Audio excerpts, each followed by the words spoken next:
For me, I played games really at an early age, and I remember my aunt bringing home Asteroids on the Atari 2600 and just being amazed that I could actually control something and influence something on the television. That alone really hooked me in. The one riveting experience that I remember as a gamer where the content for the first time really sucked me in and I thought, wow, this medium is very interesting. I was actually playing Ultima 3 on my Atari. I remember vividly not ever having that kind of experience in a book or watching television or anything like it. You know, I was participating, I felt for things, and at the same time, I felt I was making some of that happen myself. The goal of a game design, and really when you create a game, is that you really want to introduce people to a world and create universes where they can really feel that it's living and breathing. It's vast, there's a lot to explore, and it's very dynamic in many ways. It's almost like a pool of content where you can just dive in, be completely immersed, and just relax and have a good time as you just watch everything just peel in. When playing a game, the main goal for someone playing a game is to be totally immersed and engaged in the game. The way that happens is that all the elements of the game have to work together to create a satisfying whole, whether we look at that as being on the aesthetic level or the experiential level.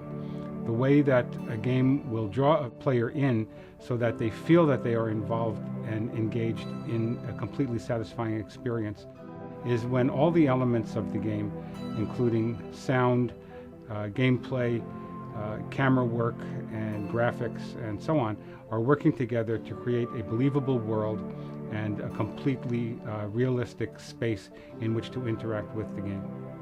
As a designer, I think the thing that we really try and do is very situational sometimes. You know, we want to get a lot of emotions from the player. We want them to be happy, we want them to be excited, we want them to be curious. And just curiosity goes a long way. You know, when you're looking at level design, one of the things that's very interesting is the amusement parks. You know, in a game, when you get to a new area, you should be completely entranced in the new possibilities. What enemies are here? What items are here? What weapons are here? What characters are here? What are the things that are here for me to do? Just like when you go to an amusement park and you turn the corner and you go, do I want to go on this roller coaster? Do I want to go on this free fall thing? You know, that's the same way it should be from a game standpoint. It should be, here I am, look at what I've got. What's here for me? What's cool? What can I check out? One of the best tests that you can do is when you're focus testing is just continually ask the players if they know what time it is. And if they start losing track of time, you really are starting to realize that they're getting into flow. Flow is an experiment, a very famous experiment now in the world of psychology, really headed up by Professor Csikszentmihalyi, and it really talks about how people feel when they get into the groove of things, essentially. As a psychologist, of course, I'm really interested not so much in the technology of the game, but I'm interested in the impact it has on the end user. I'm interested in the psychology of the game player. In order to generate flow with video games, I think what we want to do is understand what kinds of experiences can produce flow. If you're talking about a video game in which there's competition, the competition needs to be well balanced. You get into flow when you're playing tennis against an opponent at about your level of ability, maybe a little bit above. If you're playing with somebody that's way too good, you get crushed, no flow. If you play with somebody that's nowhere near as good as you get bored, no flow. If we create games that have great gameplay, that's balanced so that you have a challenge, but it's not overwhelming, but it's also not underwhelming. So I think that for me, moving into the theory of flow, what creates this psychological state in the end user, and drawing from those flow principles a general set of statements, that constitutes for me the core of engagement theory. Engagement theory is the central theory that Silicon Knights uses to create games. It's expressed ironically in a formula because there is no formula for making games, and we strongly feel that by combining all these parts equally, that the game itself will become greater than the sum of its parts. When you look at a film, you sometimes tend to forget that there is a frame around the image and you project yourself into the world of the film. What video games look for is some kind of interaction that's deeper. It's engagement on a mental level as well as a physical level.